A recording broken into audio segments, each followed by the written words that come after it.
Assalamualaikum warahmatullahi wabarakatuh. Perkenalkan, nama saya Muhammad Fakhrul Lutfi, BP 1911511001, berasal dari kelas Keamanan Informasi 1. Pada hari ini saya akan membicarakan topik tentang periksa data dan ancaman terhadap keamanan data privasi. Presentasi ini merupakan salah satu ujian tengah semester pada perkuliahan Andalas, yaitu ujian tengah semester Keamanan Informasi 1. Mari dimulai.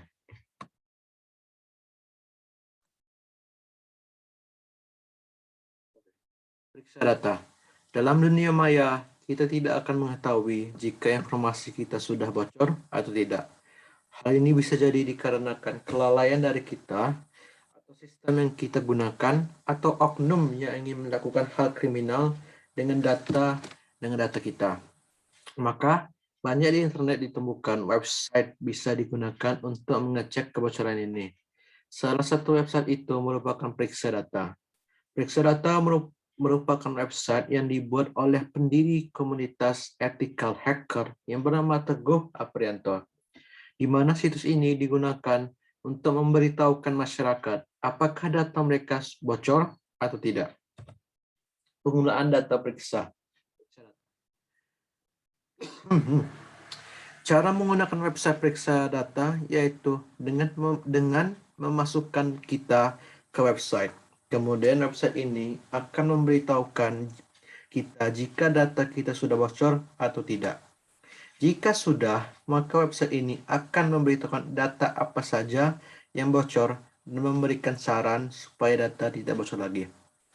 Gambar di sebelah kiri merupakan beranda dari website periksa data, di mana yang ada hanya sebuah kolom yang bisa dimasukkan website kita, yang bisa memasukkan email kita. Dan jika ditekan periksa sekarang, website ini akan mengecek apakah data kita sudah bocor atau tidak. Jika tidak, maka akan memberitahu kita bahwa data kita sudah tidak bocor. Kalau sudah bocor, akan muncul gambar yang di sebelah slide. Gambar di slide. Mohon maaf. Seperti yang Bapak lihat di slide selanjutnya, maka akan diberitahukan tentang di mana data kita bocor, dan di mana aplikasi data bocor, aplikasi apa yang membuat data ini bocor, dan tanggal. Di mana saya menggunakan website keluarga saya, ditemukan data keluarga saya yang bocor, yaitu bocornya di aplikasi Tokopedia. Tanggal kejadian adalah 17 April 2020. Data yang bocor merupakan tanggal lahir, email, jenis kelamin, dan lain-lain. Dan hal ini juga memberitahukan berapa banyak akun yang datanya bocor pada aplikasi Tokopedia, yaitu sebesar 71 juta akun bocor datanya di Tokopedia. Jadi, hati-hati yang kalau masuk aplikasi Tokopedia. Nah, ini juga akan memberitahukan kita apa yang harus dilakukan jika data kamu sudah bocor.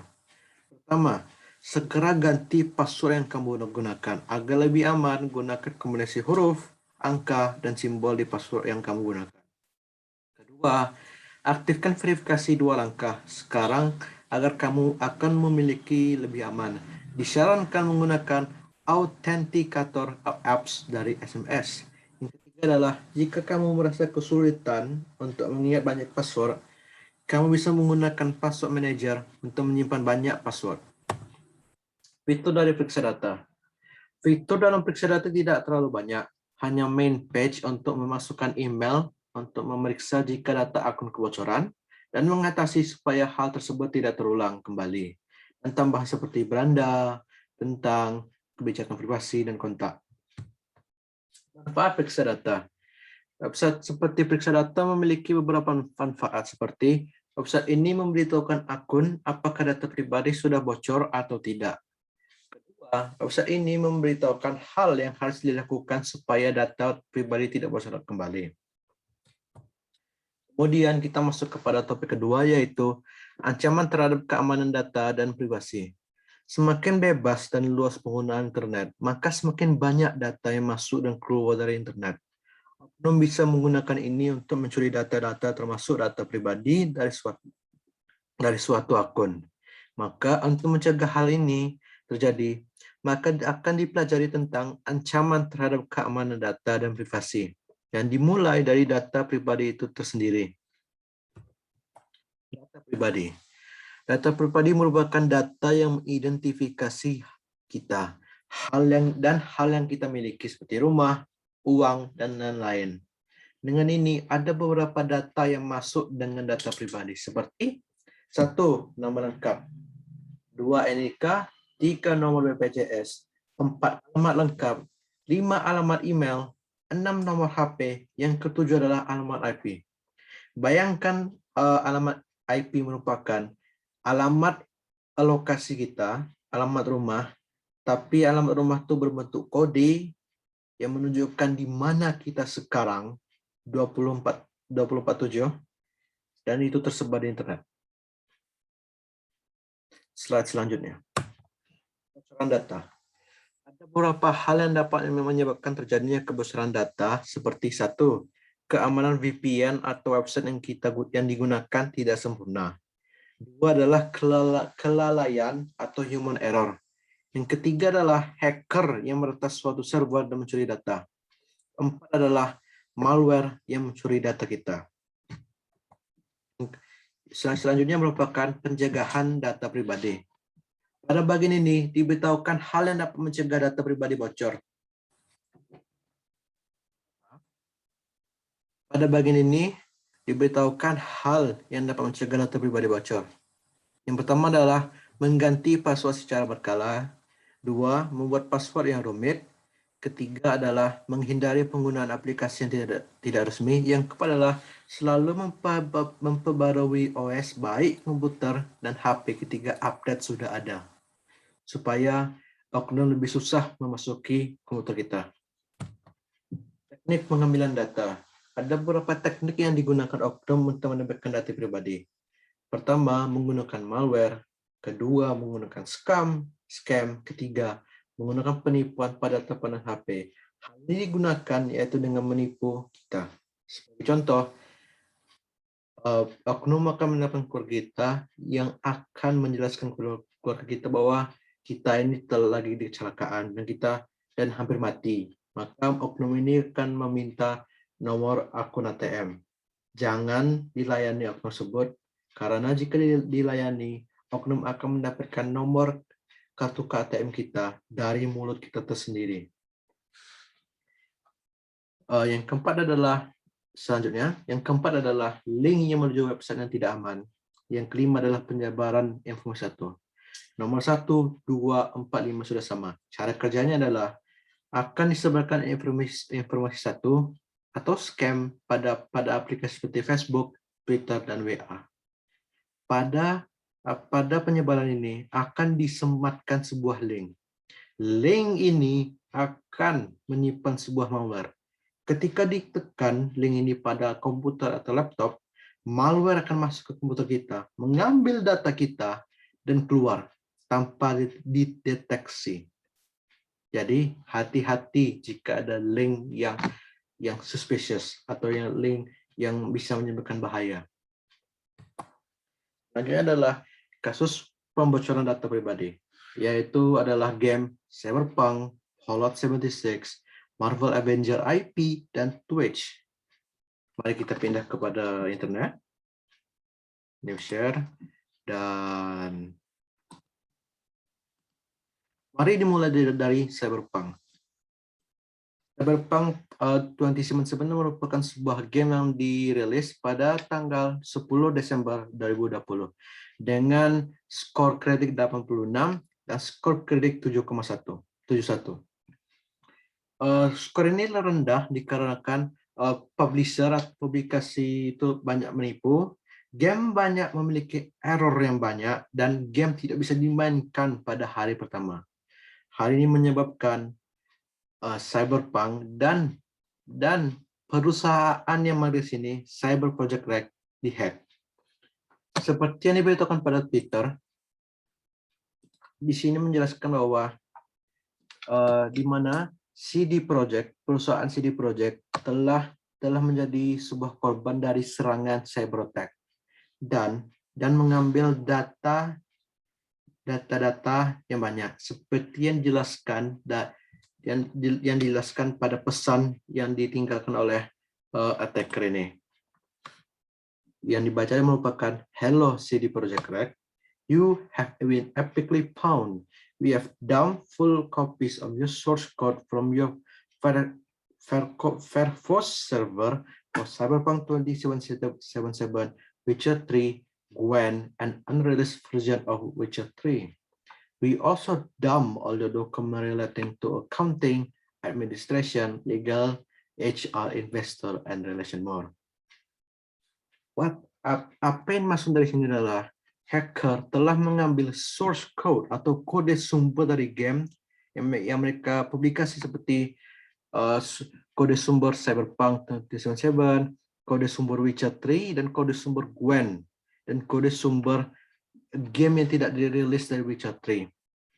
Hal ini, dan kita lanjutkan, also, we encrypted all your server, but we understand that you will most likely recover from the backup. If we will not come to agreement, then your source code will be sold or leaked online. Jadi, jika perusahaan CD Projekt tidak setuju dengan sebuah persetujuan dengan hacker, data-data ini akan dirilis ke internet atau dijual. CD Projekt Red membuat publikasi bahwa mereka tidak akan setuju dengan publikasi ini, dan data ini dijual di pasar gelap.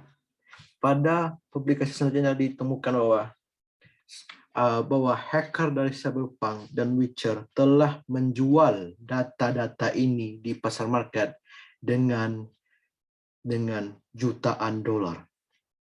Hal ini menyebabkan pada set selanjutnya, pekerjaan pada perusahaan ini stop selama 2 minggu dikarenakan seluruh komputer dari seluruh karyawan, dari komputer pribadi sampai komputer perusahaan, harus dicek apakah malware ini sudah hilang atau tidak.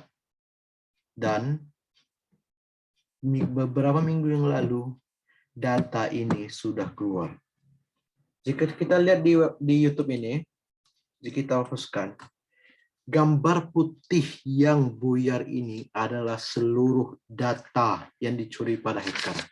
Data itu tersebut adalah data karyawan, data kontrak, data dokumen legal, dan data ini berjumlah 200 GB. Data ini juga berisi password dari seluruh karyawan, termasuk password CEO, password karyawan, dan password kontrak. Dan juga dokumen juga berisi dokumen pajak dari karyawan dan juga kontrak dari pajak. Dan dokumen ini berisi data sampai 15 tahun yang lalu. Jadi bukan data perusahaan ini juga yang kena, data karyawan, mantan karyawan kena, data karyawan kontrak kena juga. Diambil data mereka oleh pada hacker ini. Separah ini merupakan data separah ini adalah berapa banyak data yang diambil oleh hacker tersebut. Game kedua adalah merupakan Marvel Avenger dengan yang dirilis pada September 1, 2020 dengan skor 67 dari kritik, 49 dari player. Dikarenakan banyak bug, banyak bisa dilakukan, dan banyak kelalaian dari karyawan. Salah satu kelalaian itu sangat parah. Seperti website yang kita akan kunjungi, dipublikasi pada tanggal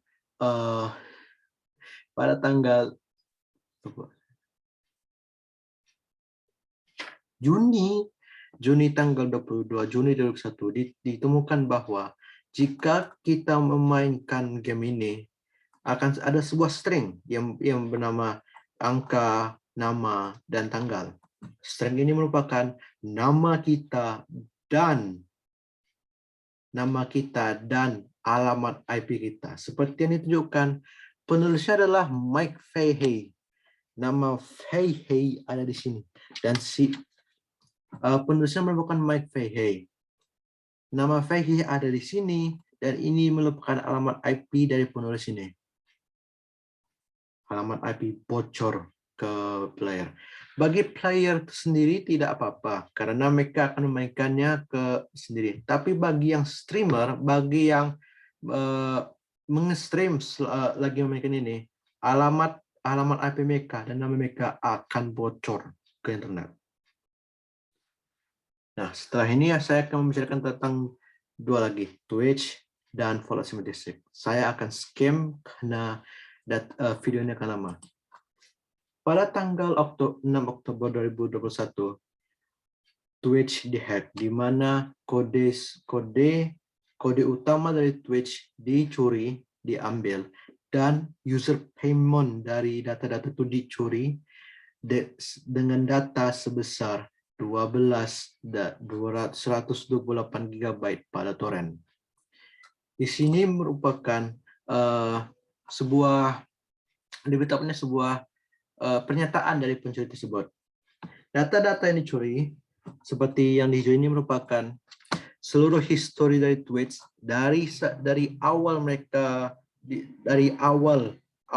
seperti awal luncur, dari histori awal, dari sejarah awal Twitch. Data itu dicuri, data-data klien dari mobile, dari video game dan desktop dan lain-lain. Seperti yang dilihat, data yang dicuri ini adalah banyak dan menghasilkan data torrent sebesar 128 GB. Yang keempat adalah Bethesda. Jadi dari mana Bethesda berawal? Dari tas ini. Game ini telah banyak kesalahannya, tapi kalau kita membayar $200 versi game ini, kita akan mendapatkan tas. Bisa dilihat tas ini bagus, tapi setelah dikirim tas ini, seperti gambar di sebelah, ditemukan kualitas tas yang diiklankan dan yang diterima sangat-sangat berbeda. Kualitas materi berbeda, kualitas pengiriman sangat berbeda. Jadi banyak orang yang ingin mengirim ulang dengan memasukkan data mereka pada website Bethesda.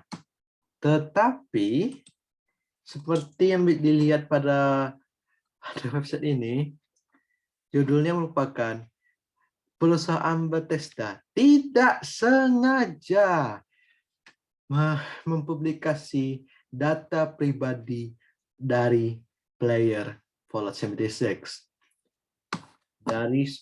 Di tweet selanjutnya, dari screenshot ini bisa dilihat, ini merupakan pesanan dari publikasi, merupakan alamat IP, merupakan alamat nomor dari publikasi, apa saja yang dipesan, apa aja prosesnya, dan kapan ini dilakukan.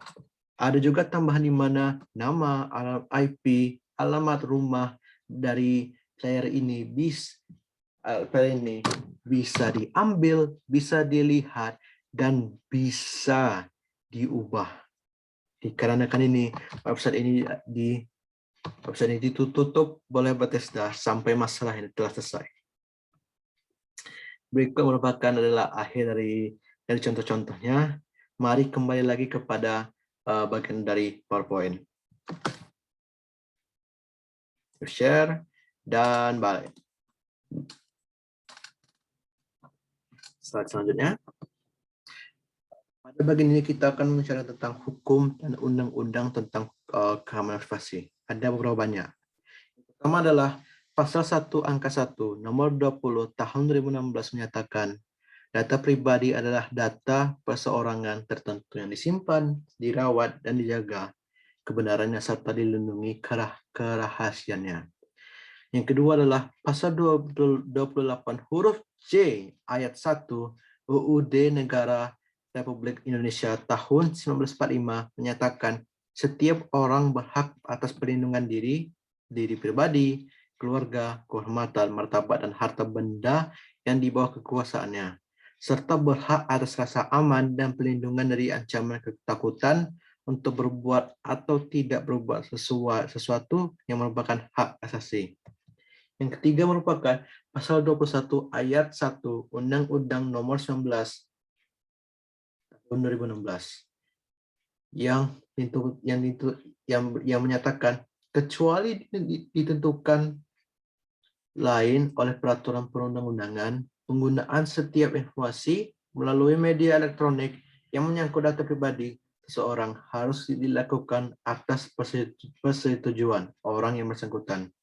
Yang keempat adalah pasal 26 ayat 2 menyatakan setiap orang yang dilanggar haknya sebagaimana dimaksud pada ayat 1 dapat mengajukan gugatan atas kerugian yang ditemukan pada berdasarkan undang-undang ini. Kelima merupakan pada pasal 31 ayat 1 menyatakan setiap orang dengan sengaja dan tanpa hak atau melawan hukum melakukan intersepsi atau penyadapan atas informasi elektronik dan atau dokumen elektronik dalam suatu komputer dan atau sistem elektronik tertentu milik lain. Yang keenam dan pasal terakhir adalah pasal 47 ayat 1 menyatakan setiap orang yang memenuhi unsur sebagaimana yang dimaksud pada pasal 1 ayat 1 atau ayat 2 dipidana dengan pidana penjara paling lama 10 tahun dan atau denda paling banyak 800 juta rupiah. Dengan berakhirnya slide ini, maka telah berakhir juga penjelasan untuk ujian. Terima kasih atas perhatiannya Bapak. Mohon maaf jika terjadi kesalahan. Assalamualaikum warahmatullahi wabarakatuh. And recording.